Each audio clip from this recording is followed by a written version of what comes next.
Welcome to the Hank Cisco Show. Don't touch that dial. Ladies and gentlemen, we're here to talk about your health, how you can stay healthy and how to prevent getting sick. And we're going to talk about rabies. And I want to thank Dr. Joseph Domino for sending over two specialists that work in the Montgomery County Health Department. And also Mike Basinger, who is a director of communicable diseases. Communicable. I like to I get that off there. So, but I'm very thankful that the health department is so cooperative, you know, and it's just like a doctor coming in your house. It's a home visit. Okay. So, I want to meet our two specialists, disease prevention specialists that work for the health department. And in this corner, like it would do in Madison Square Garden, Kelly Romano. That's right? me, yep. And over here we have Lindsey McQuiston. McQuiston, you got it right. Okay, that's rough on that one. But and you're both in the health department. So now we're going to start. I'm going to start with you because you're the closest one here. Okay. Okay. All right. Now we're going to talk about rabies. Okay. So tell me what we're talking about. Rabies. What's the scoop? Well, rabies is basically a viral infection, and once it gets into your body or it's into an animal's body, it's almost always 100% fatal. So they have no cure for it. So, you know, people can't get cured from rabies once they get it. Oh, no? No, it's, you know, that's why you have to be careful around these wild animals and around domestic animals as well, because you never know. In other words, the animals are the one that give you from the rabies. You don't get it like going swimming or someplace like that, right? Okay. So it can be domestic animals like cats and dogs and cats, dogs, and ferrets. They all can be vaccinated. Ferrets? Now give us a real name. Ferrets. They're like little rabbit. No, they're like little weasel little things. Weasels. Yeah, Weasels. People have them in their homes. Weasel. Yeah. Weasel, right? They look like weasels too. Yeah. Okay. Okay. Now, so in other words, it's very serious. Okay. Exactly. Okay. All right. So now, what type of animals? Now we just discussed what kind of animals. Now, let's say, what are some of the symptoms of rabies? If let's say you get bit, or did they bite you, or what? Is that It's a a bite? virus that attacks the nervous system. So a lot of the early symptoms are for wild animals that are usually afraid of people, they'll become really friendly, or for pets that are usually friendly, they'll start to become very aggressive. It's kind of a change in behavior would be the first symptom. And then from there it goes on to other neurological disorder or symptoms such as they seem very disoriented, they're confused, paralysis. The animal gets confused or so? Yes. It just acts different. Yes, it just becomes really uncharacteristic behavior. Something that you wouldn't expect, such as a raccoon, something that usually only comes out at night and doesn't come near people. All of a sudden, it's coming up to your front porch in the middle of the afternoon. That's very unusual behavior, and you should call your animal control officer.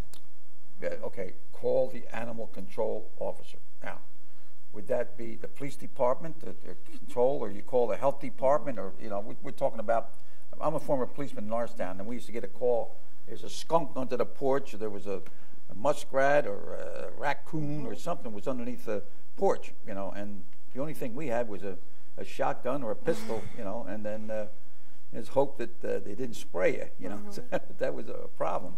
But skunks, that they can get rabies too. Yes, any warm-blooded animal. So skunks, raccoons, foxes, they're the ones that you most commonly see in the wild.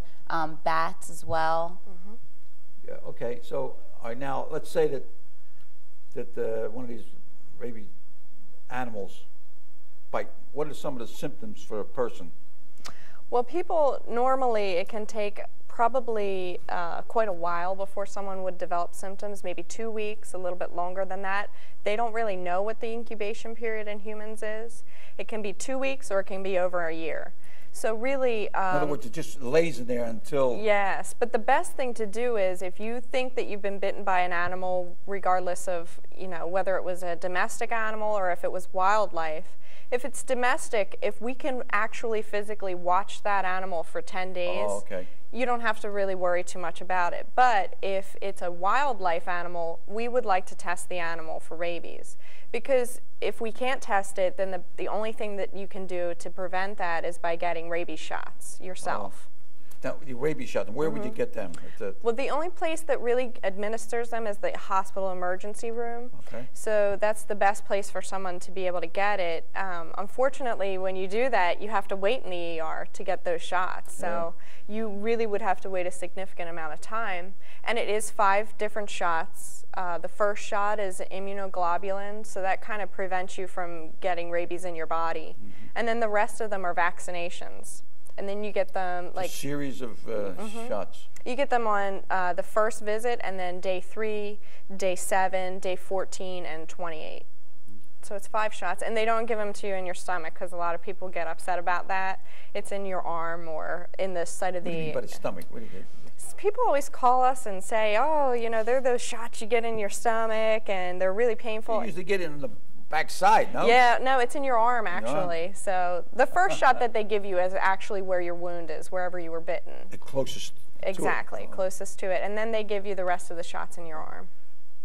Okay, so how about now, what are some of the things that I have a cat, okay?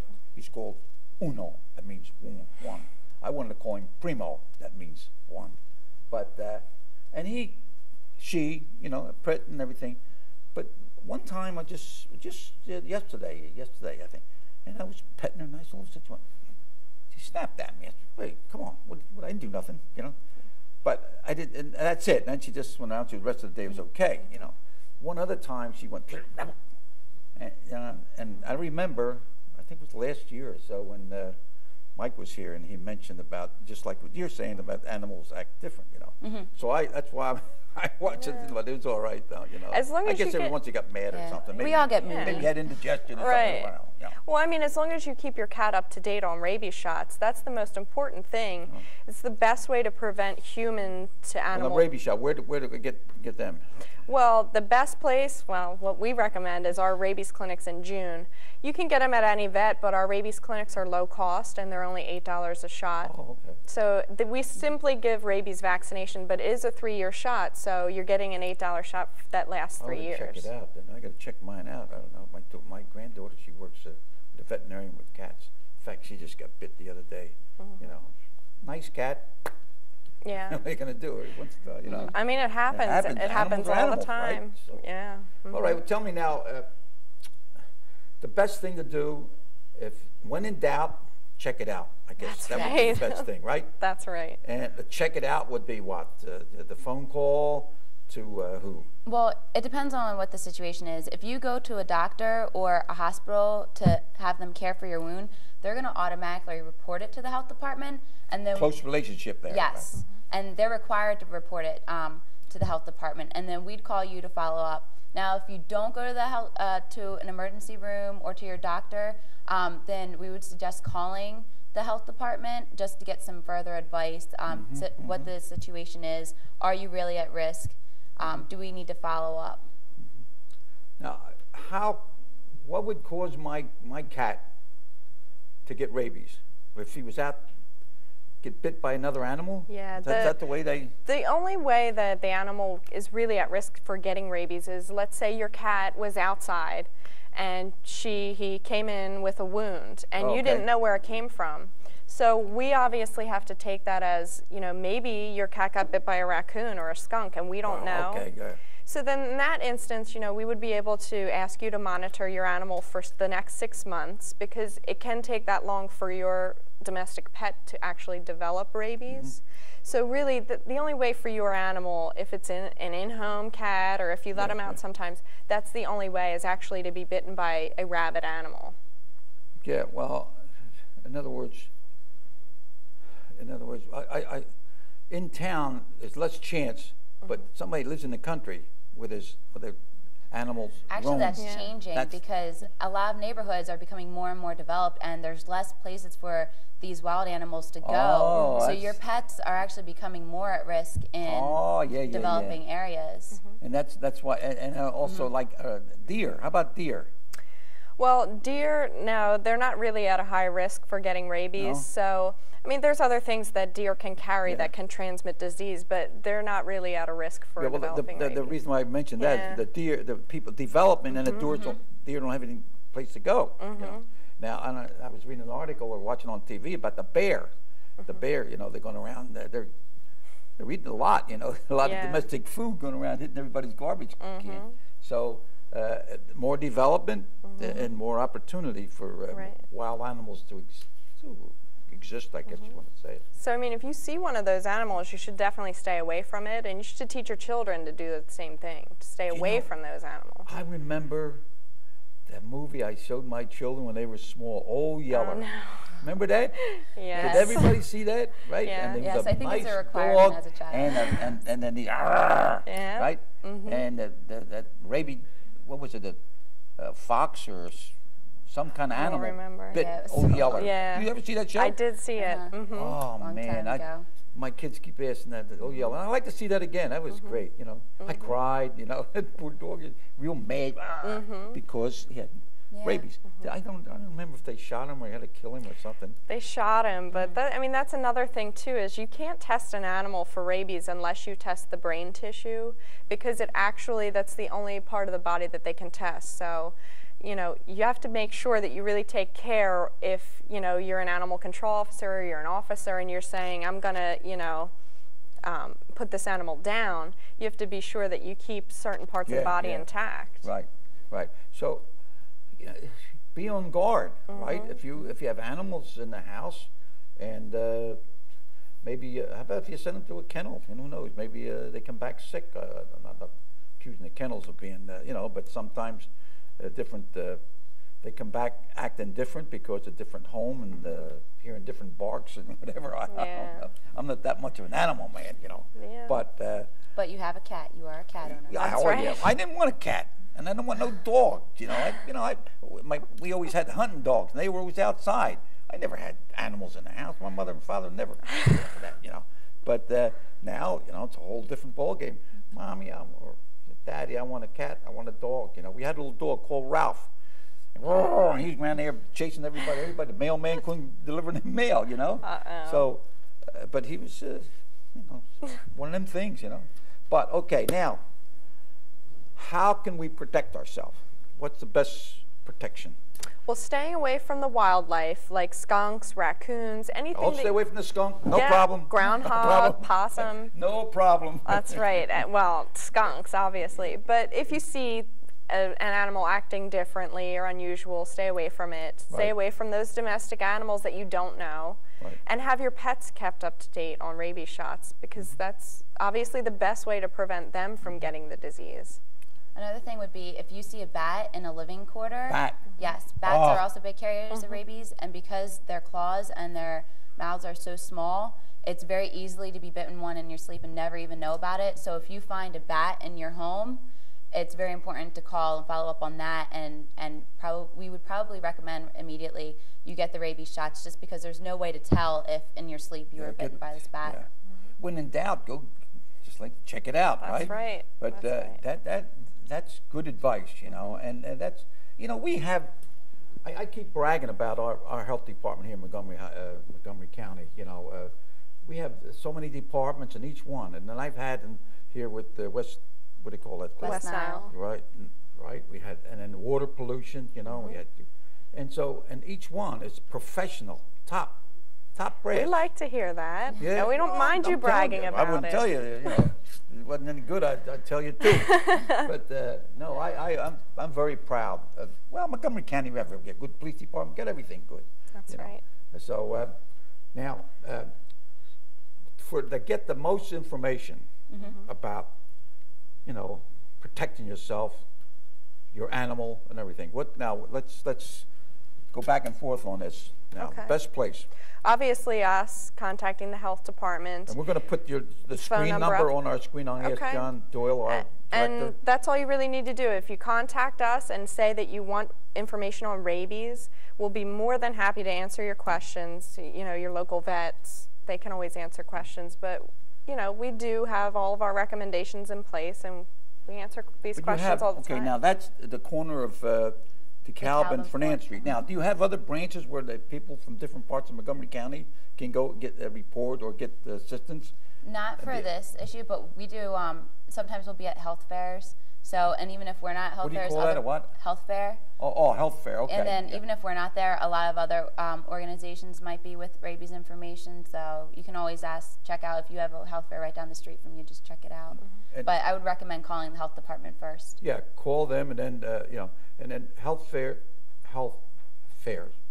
and then they can give you information. But there's information out there every day, right? Right. Yes. Yeah. And if you look on the internet, there's tons of information on the internet. However, make sure you get it from a credible source, such as we have our own website, Montgomery County Health Department website, then also the CDC. Make sure it's a credible source. I'm going to try to, we'll put that on the screen too, a web, so you can, what do you call it? Okay. Yeah. Search it. What is it? Can you remember? It's www.montcopa.org, and then it's a / and health. And for CDC, it's www.cdc.gov. Well, I'm telling you, sharp. Sharp as a tack. That's why I'm saying so proud of my people here. And my wages, I mean, my taxes are paying your wages. So I know okay with that. there's not wasted money. That's right. I mean, no, that's great, you know. But now I think, all right, let's say you're going to go on vacation. Okay. Okay. That's the big problem. Who's going to take care of them? You're going to take them with you. They're not welcome. You know, what's the story? Some apartments don't allow them. What's the scoop? Give me some inside experiences or something that.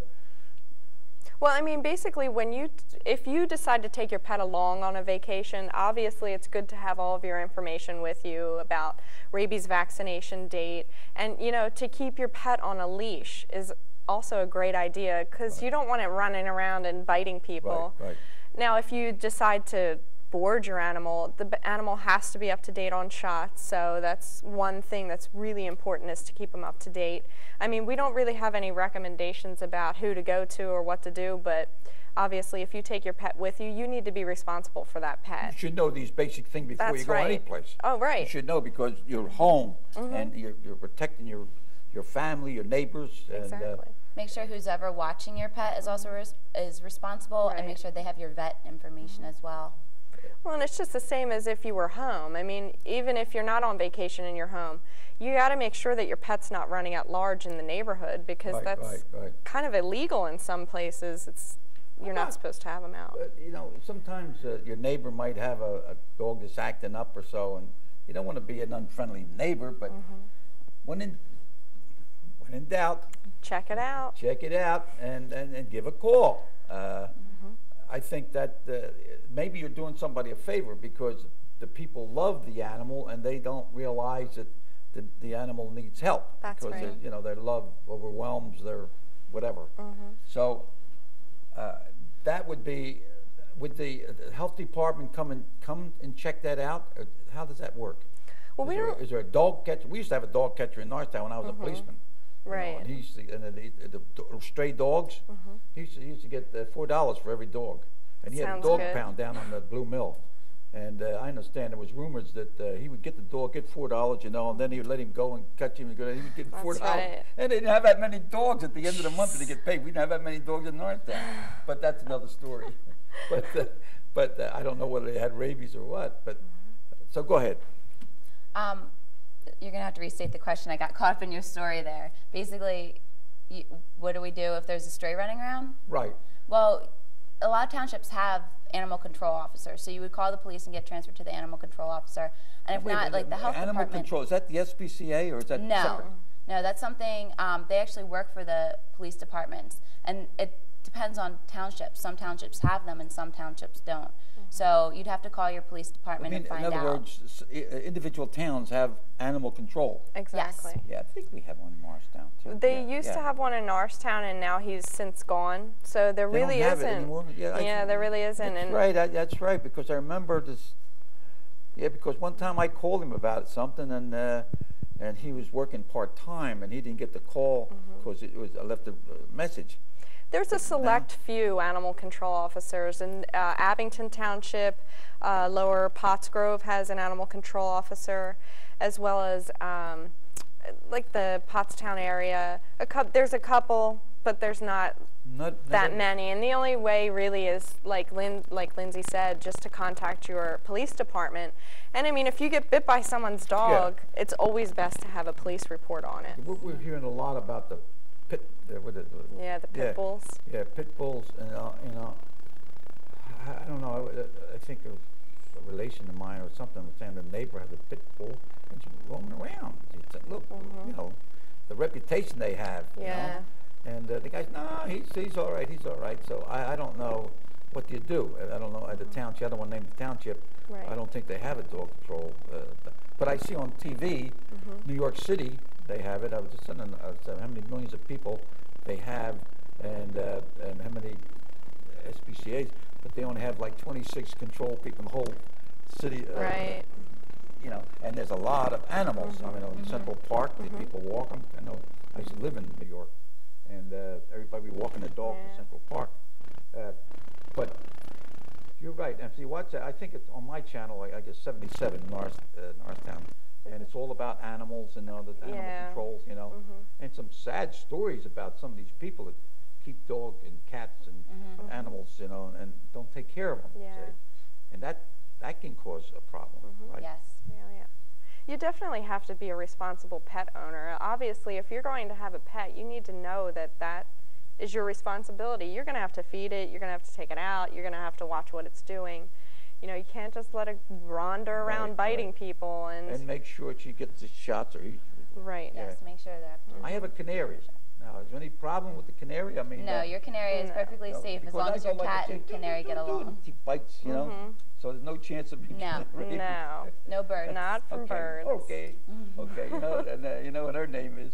Betty Boops. Oh, that's cute. That's very nice. So Betty Boop is okay now. I don't have to worry about rabies. You know? Yes, just the cat, but just so you know. Now how long you been with the department? Oh, I'm actually pretty new. Huh? I'm actually pretty new. I just started there this year. Good. Well, you're knowledgeable for somebody come on deck like this. How about you? I'll be there 4 years in April. That's great. And you're originally from? I am originally from West Conshohocken, but I now live in Norristown. Hey, Norristown. Kelly Romano. That's right. And they're half Irish, right?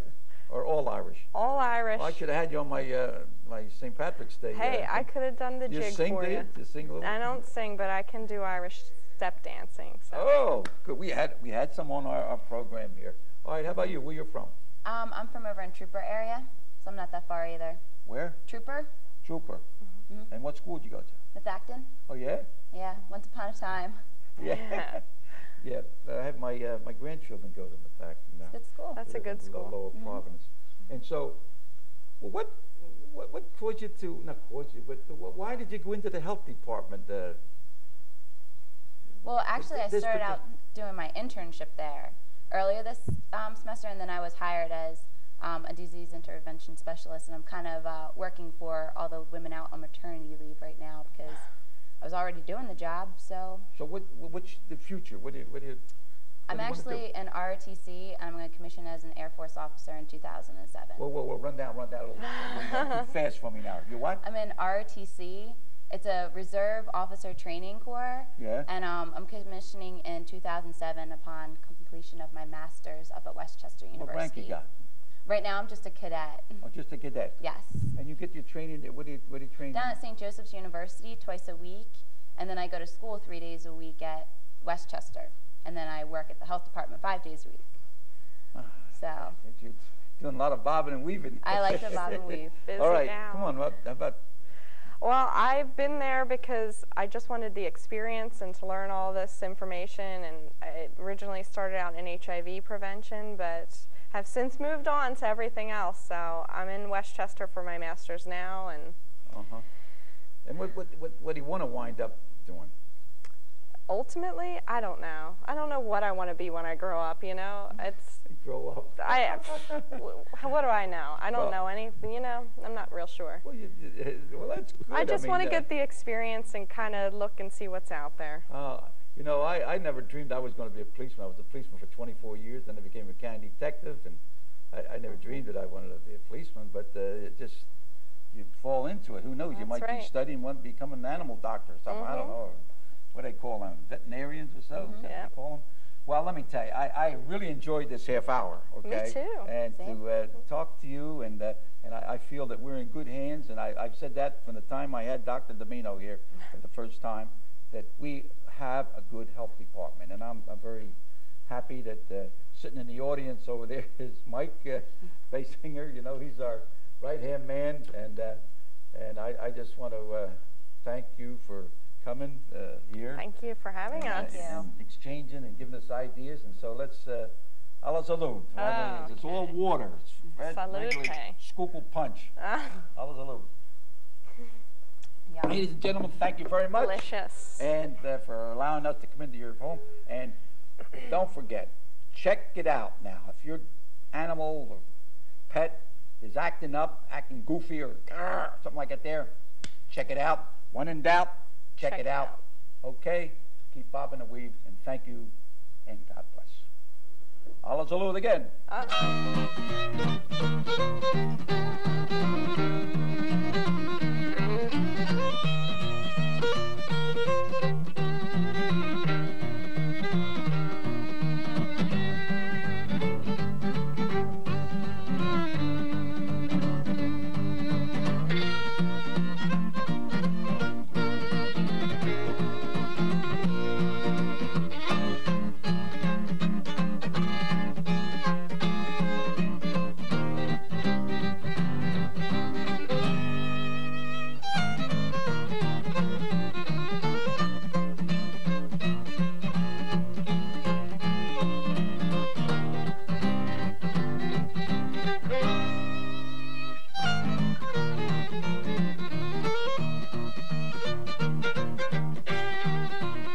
Who got the pizza?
Who got the pizza?